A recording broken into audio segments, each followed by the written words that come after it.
Primeiro eu quero falar que toda a responsabilidade é minha, do trabalho que está sendo feito dentro do Vasco. Comunico que aconteceu agora o desligamento do Carille e para deixar muito claro que quando a gente faz uma demissão parece que a gente está transferindo a responsabilidade toda para o treinador. E essa responsabilidade é minha, foi que eu conversei com o Carille, que muitas coisas que eu sempre falei e preguei na televisão, que eu continuo com essas convicções, mas o momento de aplicá-las às vezes não é o momento que a gente imagina. Sempre acreditei muito na questão do jogo, e aqui dentro a gente percebe que as coisas são diferentes e que tem questões anímicas que também precisam ser consideradas. Então, o ambiente estava interno muito bom com os atletas, o Carille é um cara muito especial, a comissão técnica muito especial, um trabalho muito sério e duro, mas por todo um contexto, infelizmente, todo mundo fala que sempre sobra para o treinador, e é uma verdade, mas essa responsabilidade é minha. Eu acho que tem todos nós que estamos trabalhando aqui com futebol, atletas, jogadores, a comissão técnica, todo o departamento esportivo, nós somos responsáveis porque a gente bota uma sobrecarga no treinador como se tudo fosse culpa dele. Como não é fácil fazer isso, como as pessoas falam, é mais fácil trocar o treinador, não é fácil, mas às vezes é necessário. Mas eu quero deixar bem claro que a responsabilidade é minha e agradecer muito ao trabalho do Carille e de toda a comissão técnica nesse período que ele teve com a gente. Agradecer mesmo de coração, foi um desligamento muito duro para mim pessoalmente, que tem uma questão humana muito grande, que eu sei que existe uma resistência por muitas pessoas sobre a questão humana, se tratando de alguns cargos, principalmente como o meu, como presidente, que eu já falei isso algumas vezes, que as pessoas acham que a gente, porque exerce uma função de liderança, que a gente tem que ter um coração de ferro. E eu nunca vou ter um coração de ferro, eu sou humano e trato as pessoas de forma muito cordial, com uma visão realmente, um aspecto humano muito grande e também com profissionalismo. Então, na hora de uma demissão, o lado humano me incomoda muito de fazer um desligamento, para quem me conhece sabe, mas eu assumo essa responsabilidade aqui e também comunico já que, de forma interina, o Felipe vai dar continuidade a essa sequência pesada que nós vamos ter. Pedrinho, o Vasco, nos pontos corridos, só o Renato Gaúcho iniciou e terminou um brasileiro no comando do Vasco. Todas as equipes que conseguem altas posições têm a tendência de manter treinadores, ou algumas vezes trocam, mas geralmente são as que mantêm. O que acontece com o Vasco, de gestão a gestão, que tem essa turbulência, e o Felipe tem algum prazo que você já está planejando junto com o Marcelo Santana? Olha, a questão do tempo de trabalho do treinador foi uma coisa que eu fui até muito sacaneado logo quando eu cheguei, que o Pacheco tinha sido contratado pela gestão anterior e com 4 jogos eu tive que fazer uma demissão e eu falei na época, pela perspectiva ali do acompanhamento, obviamente, dos trabalhos, eu percebi que não existiria uma evolução dentro daquilo que eu acreditava. Depois a gente subiu o Paiva, que deu uma resposta positiva, teve uma queda ali interna também de rendimento e a gente fez a troca. Eu acho que o contexto todo é muito difícil. E agora falando dos dois lados, do lado de cá como presidente e do lado de vocês que eu já estive aí. Eu acho que a gente extermina tudo muito rápido e acaba que o ambiente fica muito duro de ser sustentado. Às vezes você quer dar tempo de trabalho, por mais que não seja, de repente, um jogo que te agrade ao nível que você espera, mas se você olhar no cenário nacional, as opções de mercados também não são essas, entendeu? Então, assim, você fica amarrado. Mas não gosto de falar que é cultura, porque Tem lugares que têm culturas horrorosas e eu não acredito nisso. Eu acredito que a gente pode fazer uma mudança. Pode partir de mim? Poderia. A decisão foi demorada a ser tomada? Foi porque em nenhum momento eu queria deixar qualquer ponto de interrogação que seria uma demissão para uma autoproteção minha. Em nenhum momento. Por isso que eu conversei bastante, tentei entender tudo, já estava realmente com um processo de avaliação de todo o contexto para tomar essa decisão, porque pela pressão já existia há muito tempo para a saída do Fábio. E eu resisti porque eu queria tentar dar continuidade ao trabalho e tentar de alguma forma plantar alguma coisa para começar a mudar dentro pelo menos do que eu acredito no futebol. Mas eu acho que é muito forte o contexto. E eu estava com receio também de começar a atingir o desempenho dos atletas pela questão da atmosfera, do ambiente, por isso que eu falei da questão anímica que a gente precisava fazer a troca. Não concordo de ficar trocando, me incomoda. Não faço a troca pela pressão, faço a troca por alguns aspectos de jogo, no qual não vou entrar no mérito. Também falo que entreguei as peças de forma demorada para o Carille, né? E a gente está em busca de uma reconstrução que leva um certo tempo para a gente atingir um nível técnico de jogadores também que a gente acredita.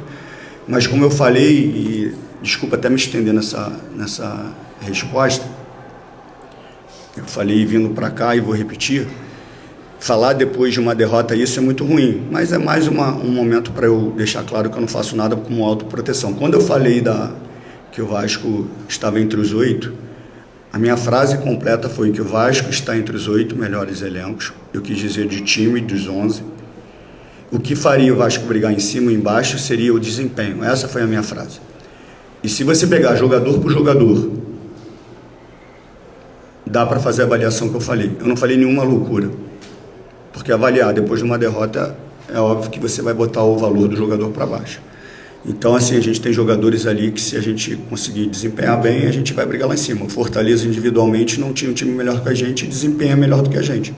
O Atlético Mineiro, no ano passado, não tinha um time inferior ao nosso, era melhor tecnicamente e terminou atrás.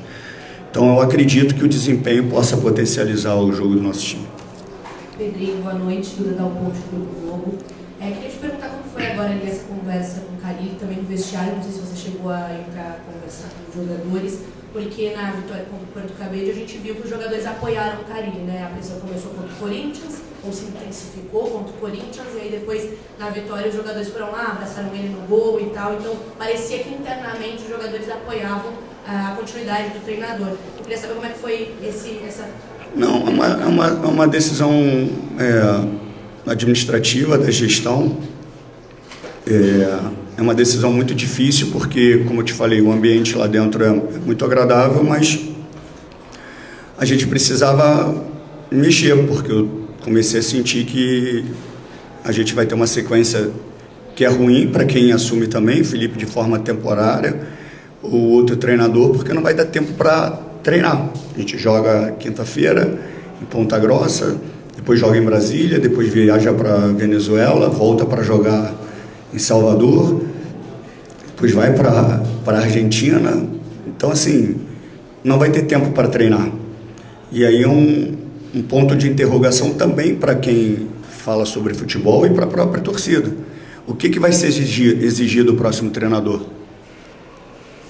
Qual jogo vocês vão querer do próximo treinador se não tem tempo de treinar? E o Carille pagou um preço por isso também. Ele teve um tempo interessante ali com a eliminação do estadual, mas a gente joga terça, sábado, quinta, domingo, então assim, não tem tempo para ele fazer os ajustes.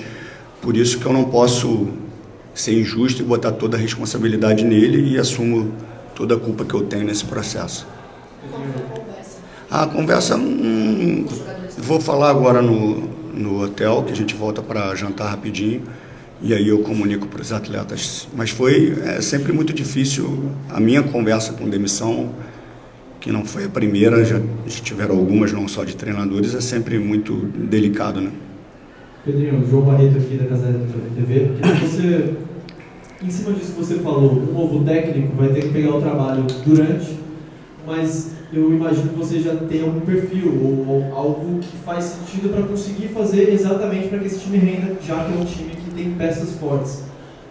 O que vocês estão buscando? Qual é o perfil que o Vasco está atrás e o que você pensa disso? Então, a pergunta é interessante porque uma coisa é o que eu acredito e outra coisa é o que tem no mercado, né? Então é uma luta constante sobre o que você acredita de futebol e sobre o que tem para ser ofertado.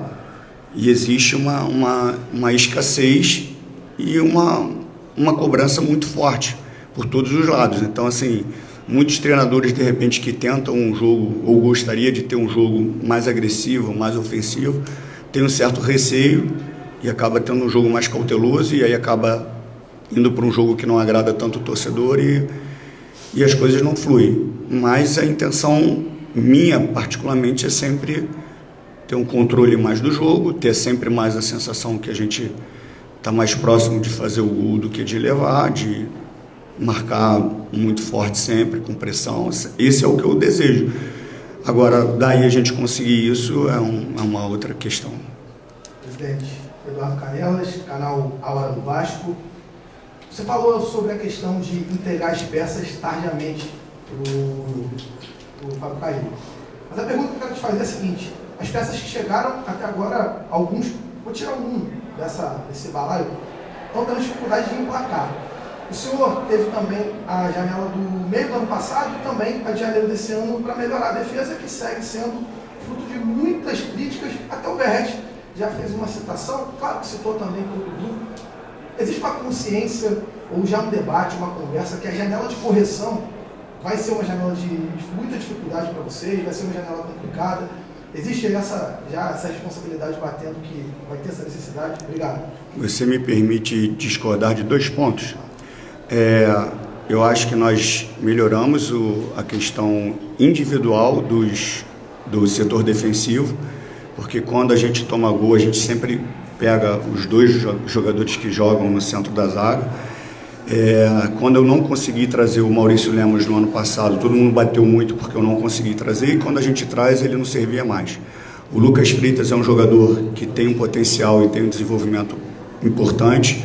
O João Vitor é um zagueiro que muitos clubes contariam com ele, e a gente faz um esforço para ele ter aqui. Vai errar e vai acertar sempre. Então a gente fez essa recomposição na zaga, que eu acho que de repente pode trazer mais um ou outro jogador, mas não é a zaga especificamente posição que fez com que a gente sofresse os gols. Com relação à janela da temporada passada, eu acho que existiu e sempre assumindo a responsabilidade, tá? Não estou tirando a minha responsabilidade, não. Mas todo mundo sabia que aquele período era o período de mais dificuldade do Vasco em 2024, porque seria o período do aporte. Por isso que existiu um apelo tão grande por uma janela muito especial naquele período, e a gente sabia que a gente não tinha dinheiro para fazer. E as contratações que foram feitas, que houve questionamento sobre, com esse valor você traria outro jogador. A forma com que a gente conseguiu diluir as parcelas de pagamento, outros jogadores ou empresários ou clubes não aceitariam. Então, nós conseguimos fazer um movimento dentro do que a gente imaginava. Essa janela, se você perceber, a gente precisava de peças de reposição, meio que dar uma enxada no elenco. Por exemplo, a gente não tinha o Adson, precisava trazer um jogador ali pela direita. Na esquerda, a gente precisava de beirada porque nós perdemos o David. A gente traz o Nuno, que é um meia ponta, e o Lloyd, que é um cara mais velocista, que entrou bem no jogo hoje. O Garré é uma característica parecida mais com a do Adson, né, de mastigar um pouco mais o jogo. Não sei se eu estou esquecendo alguma contratação. Acho que não, né?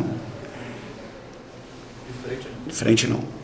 Então, o Oliveira, o zagueiro que veio, foi um jogador que tem um potencial de construção, que é um jogo que a gente sempre imaginou. Agora, para o meio do ano, já fui perguntado até antes do jogo sobre isso. A janela acabou de fechar, né? Só que assim, a gente já começa a trabalhar e perceber que a gente precisa, eu acho que, tentar uma contratação um pouco mais forte, mais decisiva. porque a gente já conseguiu dar uma enxadinha no elenco de peças de reposição em cada setor. Mas é muito difícil, porque se eu volto no assunto, muitos ficam falando que eu estou dando desculpa. Mas se eu não explicar o processo, não tem como vocês entenderem porque que de repente a janela a gente não traz jogadores que todo mundo espera, que é onde o potencial maior. Então, assim, a gente está num processo de reestruturação financeira. Eu gostaria, não gostaria? É repetitivo? É chato? É. Mas a gente RJ aprovada, a gente vai criar um cronograma de pagamento para ser iniciado no próximo ano. A gente só na trabalhista já de um acordo, a gente já saiu quase de 300 milhões para 80. É um processo doído, mas eu acredito muito que a gente consiga fazer um time competitivo. Agora, as peças que chegaram, muitas peças, a gente dá muito pouco tempo, assim. A gente cria um rótulo muito forte. E não estou falando das minhas contratações, não. Das contratações anteriores também. Né? Por exemplo, o Cocão, que foi contratado, né, pela 777, né? O Verrete, logo quando chegou, né, foram jogadores que foram questionados e deram uma resposta positiva, né?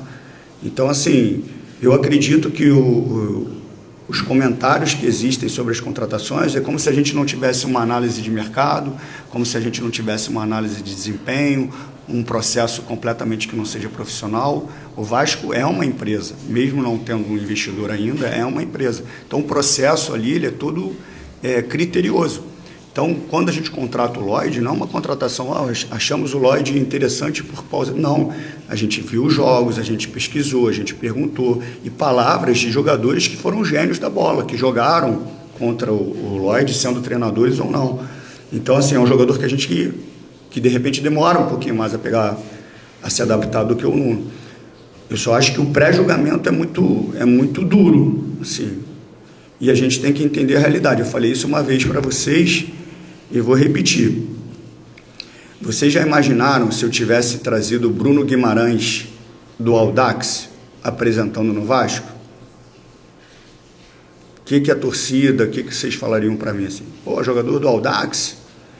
Porque na nossa cabeça a gente só tem que dar valor para os jogadores que já têm grande nome. Quando o Vasco estiver numa situação financeira para atingir isso, a gente vai fazer. Só que existe potencial em jogadores que não têm esse nome. Então, assim, o Atlético Paranaense levou o Bruno Guimarães, ele se tornou o que se tornou, porque viu potencial nele. Não estou falando que esses jogadores que eu trouxe são do nível a mais ou menor do que Bruno Guimarães, mas é só dar um exemplo que a gente precisa dar um pouco mais de confiança para esses jogadores. O mundo virtual, que eu estou vendo muita gente mexendo aí na internet, e é bom falar, os jogadores do Vasco e de todas as equipes, eles têm um acesso muito grande a isso, né? E os jogadores do Vasco hoje, eles só consomem coisas ruins, pô. Se você olhar a rede social do Vasco hoje, os caras são detonados o dia inteiro. Para que treina? Para que isso? E eles consomem isso, pô. Então, assim, eles trabalham duro, eu acredito no grupo, acredito que a gente pode ser competitivo e acredito que a gente tem que realmente começar a botar a mentalidade vencedora, que é uma coisa que eu luto aqui dentro há muito tempo.